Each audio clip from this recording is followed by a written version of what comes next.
Hi, it's James here from Kimbley IT. There's been a resurgence in an old scam. It's called the payroll scam or the wage scam. It's where a scammer will email your company pretending to be one of your employees and asking you to change their bank details so that their wages get paid into another bank account. Of course, this bank account is owned by the scammer. They're hoping that at least one set of wages will go through before it's picked up. So you need to have some protocols in place and procedures in place to try and stop this scam from being successful. It has a tendency to get past some spam filters because the emails they send come from Gmail, Yahoo, Outlook and other free email services. And because of that, those email services are configured correctly with security settings and things like that. So spam filters are less likely to block them. They'll also make the email address look like it's the name of your employee, like it might be their first name, surname with a random number or their date of birth, or how people have personal email addresses in the layout. They'll have it something like that so it looks a bit more genuine and the language will be kind of similar to what your employee will use. So you just need to keep an eye out for those and have a different procedure in place. The idea is to make it tricky for anybody who wants to do this, because if you make it tricky, they'll move on to another company, especially in the UK, because lots of UK businesses, small to mid-sized businesses, have no IT support and very little IT security. So just by making it a bit harder to attack you, they'll move on and it's not your problem anymore. So using Google Workspace, we've got a little setup here that you can copy, that you can use. So if people need to change their bank account details where their wages get paid into, they can do it. So first off, in Google Workspace, you need to create a Google form. I've created one here called the bank account update form. So this is where employees would go if they need to get their banking changed so that their wages get paid elsewhere.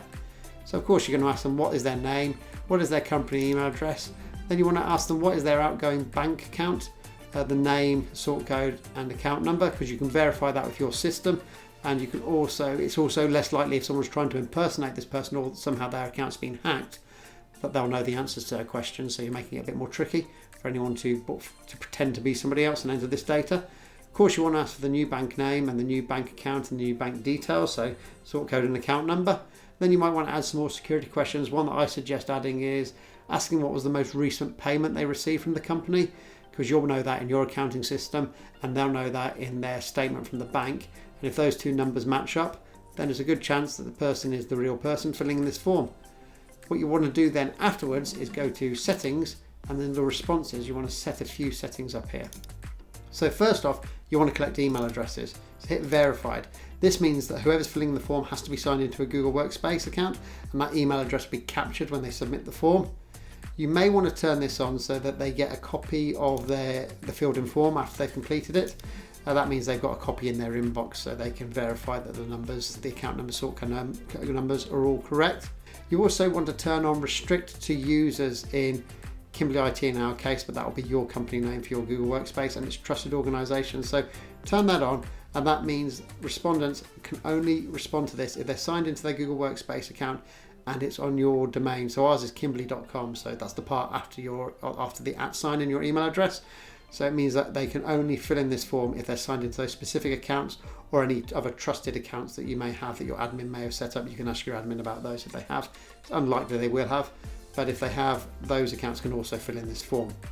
So once you've done that, you need to go to responses and you want to link this form to a Google Sheet. So whenever someone submits a form, it automatically goes into a Google Sheet. So click link to Sheets and then it will offer to create a new one. Say yes, create a new form. Once you create a new sheet. Once you've created a new sheet, all that data people enter into the form will automatically be nicely filled out in here, so you can easily see what's come in and what you need to action. But there's a few things here you can do. You can set up a notification. So under Tools, if you go to Notification Settings and Edit Notifications, and then select here, you can have an email notification come through as soon as someone submits a form. So as soon as someone submits a form, it'll email you straight away. So you'll get an alert that a new request has come through, which you can then decide to action.